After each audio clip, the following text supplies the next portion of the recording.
in the name of God, Chapter 5, Network Modeling and Evaluation of Complex Systems. Techniques described in Chapter 4 are limited in their application to systems and networks that have a series and parallel type of structure. Many systems either do not have this simple type of structure or have complex operational logic. We cannot use simple parallel and series systems for modeling these complicated systems. So additional modeling and evaluation techniques are necessary in order to determine the reliability of such systems. A typical system not having a series parallel structure is the bridge type network shown in Fig 5.1, a system that is used frequently to demonstrate techniques for complex systems, and one that can occur often in many engineering applications. Please find as a homework some system in engineering that can be modeled like this. Which system is like this in the real world? Give me an example. Do you remember? So in your homework, please give me examples of systems and networks that can be shown as a bridge type network or system. As we see in this figure, none of the components is connected simple series parallel arrangement. There are a number of techniques available for solving this type of network, including conditional probability approach, cut and tie set analysis, and tree diagrams, logic diagrams, connection matrix techniques. There are others, but they are used less frequently, and all problems are usually solvable with one of those already specified. I think the most important method in complex systems is cut sets. In some of these methods, we use them to transform the logical operation of the system or topology of the system into a structure that consists only of series and parallel components, passes, or branches. However, the methods presented in the chapter can be used for complex systems. They also can be used for simple series parallel systems described in Chapter 4. First method is conditional probability approach. One approach which can be used to evaluate the reliability of a complex system is to reduce sequentially the system into subsystem structures that are connected in series parallel, and then to recombine these subsystems using the conditional probability method. For example, P system success or failure is P system success or failure if component X is good multiplied by Px is good plus P system success or failure if component X is bad multiplied by Px is bad. The application of this technique is illustrated by the following example. 5.1. Consider the system shown in Fig 5.1 in which success requires that at least one of the passes AC, BD, AED, BEC is good.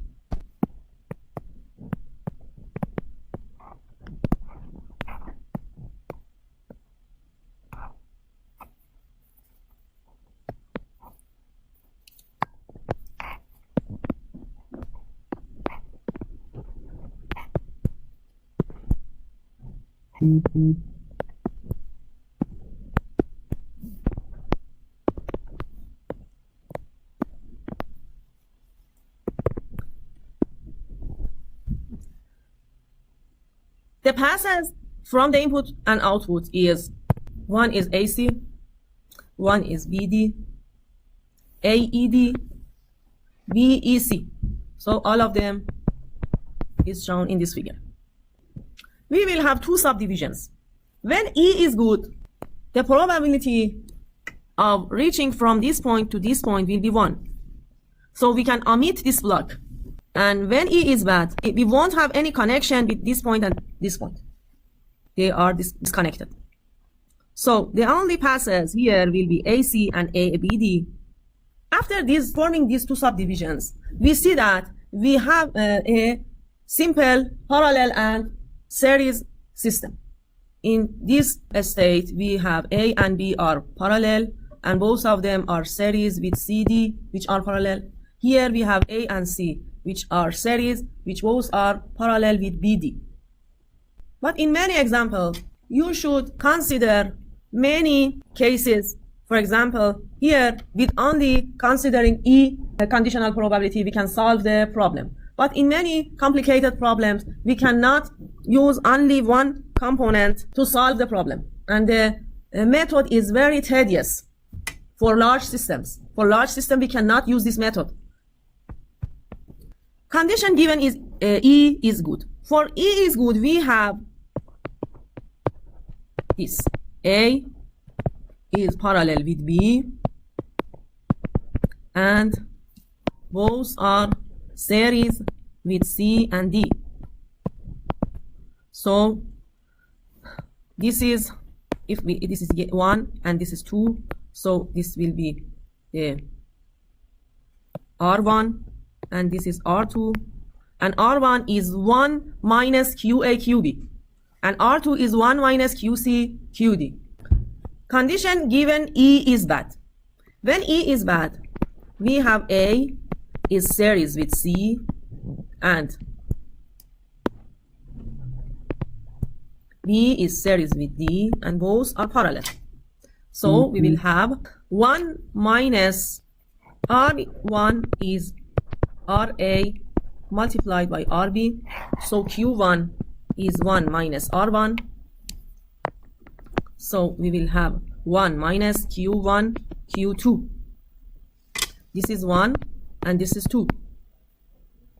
Both are parallel, and we calculate the reliability of a parallel system by 1 minus Q1 Q2. And then we use the conditional probability formula. Given that E is good, the probability of system success was this. RS was 1 minus QR QB multiplied by 1 minus QC QD. We substitute this here. And the probability of failure in E is QE. So in the conditional probability formula, which we have presented here, what was the conditional probability formula? P system success or failure is P system success or failure if component X is good multiplied by Px is good. Here is Re. And P system success or failure if component X is bad, here multiplied by Px is bad, here is QE. Okay? We have used this formula for calculating the conditional probability. And we substitute the formula with R equal to 0.99, and we will have the reliability of the whole system as 0.999798. This session, 5-tree cut set method. Cut set method is the most powerful way for evaluating the reliability of a system for two main reasons. One, it can be easily programmed on a digital computer. Cut sets are directly related to the modes of system failure and therefore identify distinct and discrete ways in which a system may fail. A cut set is defined as a set of system components which, when failed, causes failure of the system. In terms of a reliability network or block diagram, this definition can be interpreted as a set of components which must fail in order to disrupt all paths between input and output of the reliability network. So first we draw a reliability network, and then we see the components which, if they fail, we have failure in the all passes between the input and output of the system. The minimum subset of any given set of components which causes system failure is known as minimal cut set. A minimal cut set is a set of system components which, when failed, causes failure of the system. But when any one component of the set has not failed, does not cause system failure. This definition tells us that all components of a minimal cut set should be in failure state to cause system failure. For the bridge system we saw in the beginning of this chapter, we can write the minimal cut set.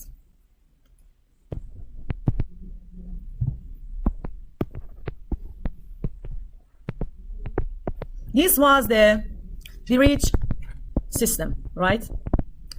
Input, output.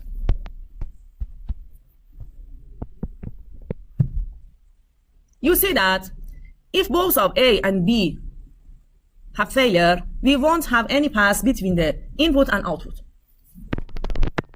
As you see, we won't have any pass between input and output. So AB is a cut set. Can you tell me another cut set? CD is another cut set. CD is another cut set, which disconnects the input from the output.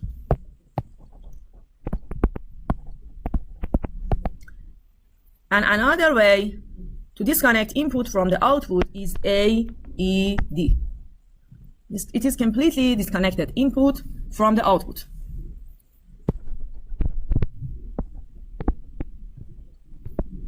And the other one is BEC. So we have our minimal cut set here. It is evident that all components of each cut set must fail in order for the system to fail. Each of these cut set occurs, for example, we name it C1, C2, C3, C2, C1, C2, C3, C4. Each of these cut set occurs is enough to lead to a failure of the system. So C1 or C2 or C3 or C4.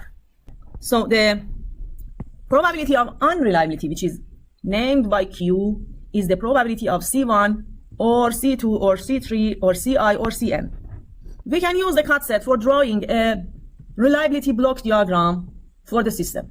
Here we have the block diagram of the bridge system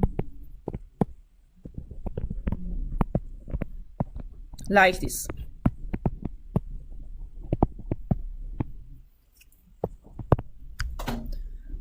We can use the cut sets for drawing a reliability block diagram in the form of series and parallel blocks. All of the cut sets are in series, and the components of each cut set are parallel. It means that all of the components of each cut set must fail, that we have failure in the system. You see, if both A and B have failure, it will disconnect the input from the output. So it is a way of drawing a block diagram for the reliability of the system in the form of series and parallel system for a complicated system, which is not in the form of series and parallel system. You see that here our system is not in the form of series and parallel system, but we change it to this diagram, which is in the form of series and parallel systems. The probability of occurrence of each cut set is PCI. Example 5.2. We want to calculate the reliability of the system and the reliability diagram of Fig 5.3. This is reliability of diagram of Fig 5.3. You see here QS is equal to P of C1 or C2 or C3 or C4. We can write this as PC1 plus PC2 plus PC3 plus PC4 minus PC1 and C2 minus PC1 and C3 minus PC1 and C4 minus PC2 and C3 to the end of this expression, where PC1 is the probability of occurring cut set 1, which means that we have failed both A and B. So the probability is QA multiplied by QB. And PC2 is QC, QD. PC3 is QA, QD, QE. QB, QC, QE is probability of cut set 4. You see that cut set 4 was here, BCE. All of these components should have failure. BCE, all of these should have failure. And likewise, we can write PC1 and PC2 is equal to PC1 multiplied PC2 because they are independent. And we can multiply these two with each other. And all of these probabilities can be calculated with the consumption that the probabilities are independent. So we will reach to this expression for the Q of the system in the form of a bridge. If we substitute R with 0.99 and Q with 0.01, the Q of the system can be calculated. Approximate evaluation. Here we calculated the reliability of the system precisely, and in the example 5.2, the answer was like the way we reached to this answer by conditional probability. Precise evaluation is always theoretically possible, but it can be an exhaustive and time-consuming exercise, which can become prohibitive in large systems. From this problem, approximations can be made in the evaluation, which, although they reduce precision, permit much faster evaluation. The first approximation is that Q of the system can be calculated by PC1 plus PC2 plus PCI plus PCN. We can omit these terms.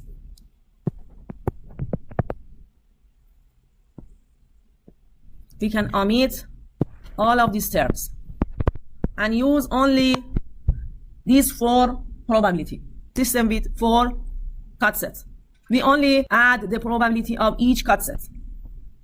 And we forget about the rest of the expression. Reconsidering the example 5.2, the unreliability of the system can be calculated by this approximation. PC1, PC2, PC3, and PC4.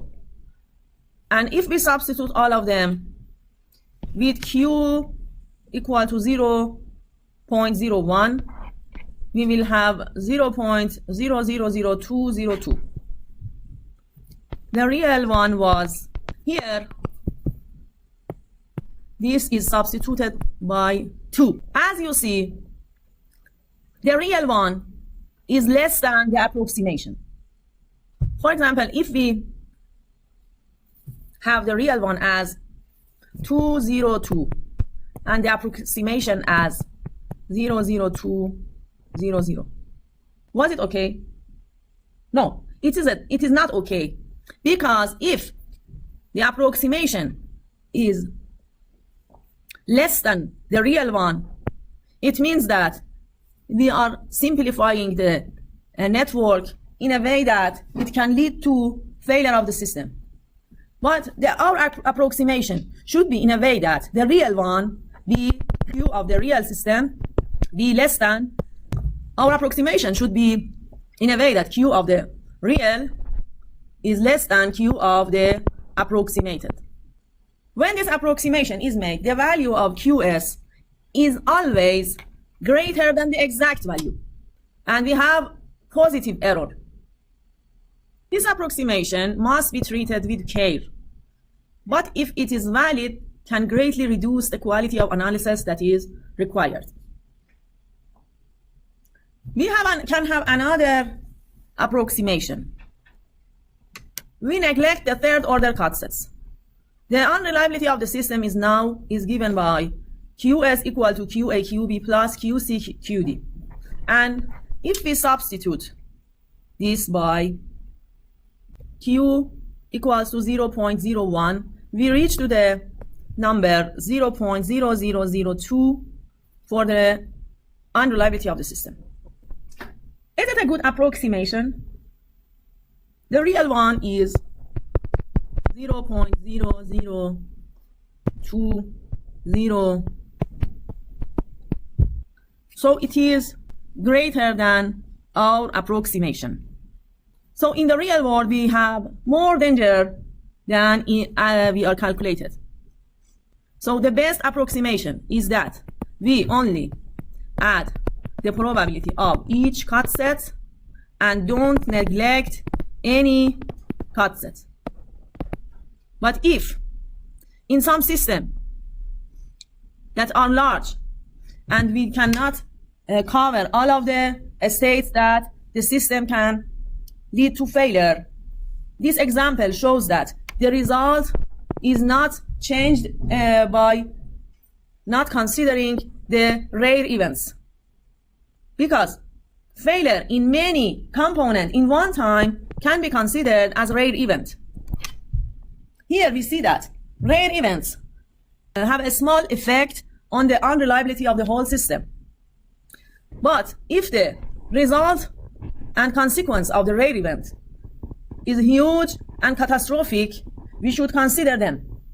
For example, a 10 Richter earthquake is a rare event which wasn't considered in the design of the Fukushima power plant, but it occurred and led to a very catastrophic event in the Japan. Deducing the minimal cut sets. It has been assumed that the minimal cut set can be identified from a visual inspection of the system. In simple system, visual identification can normally be accomplished with little difficulty. The problem of identification becomes more difficult for larger and more complex systems that are a number of methods that can be implemented on a digital computer. But explanation and describing this method is not mentioned in the Billington book, but I think it's very interesting. However, it is not within the scope of this book to explain and describe these methods. Two of these methods can be simplified so that they can be of assistance in the manual identification of the minimal cut set. These are described as follows. These methods are based on a knowledge of the minimal passes between input and output. A minimal pass can be defined as a pass between the input and output is minimal if in the pass no node or intersection between branches is traversed more than once. The minimal pass of the figure A, C, B, D, and E or AC is a minimal pass. AC. Another one is BD, AED, and BEC are minimal pass. A from C and come back to E and then go to D. It is not minimum because in a minimal pass, all of the nodes or intersections are not traversed more than once. Here we have a node which is traversed twice. So it is not a minimal pass. So A, C, E, D is not a minimal pass.